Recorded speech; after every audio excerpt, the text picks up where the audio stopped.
Chapter 2. Then 14 years after, I went up again to Jerusalem with Barnabas, and took Titus with me also. And I went up by revelation, and communicated unto them that gospel which I preach among the Gentiles, but privately to them which were of reputation, lest by any means I should run, or had run, in vain. But neither Titus, who was with me, being a Greek, was compelled to be circumcised, and that because of false brethren unawares brought in, who came in privily to spy out our liberty which we have in Christ Jesus, that they might bring us into bondage, to whom we gave place by subjection, no, not for an hour, that the truth of the gospel might continue with you.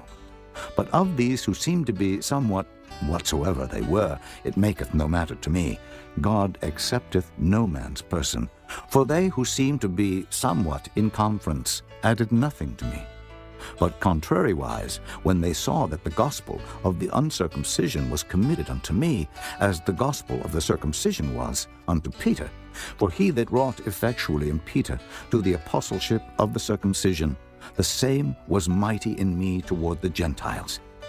And when James, Cephas, and John, who seemed to be pillars, perceived the grace that was given unto me, they gave to me and Barnabas the right hands of fellowship, that we should go unto the heathen, and they unto the circumcision.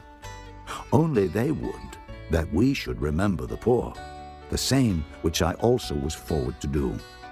But when Peter was come to Antioch, I withstood him to the face, because he was to be blamed.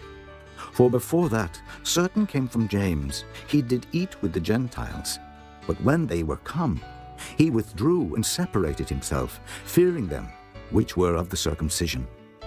And the other Jews dissembled likewise with him, insomuch that Barnabas also was carried away with their dissimulation.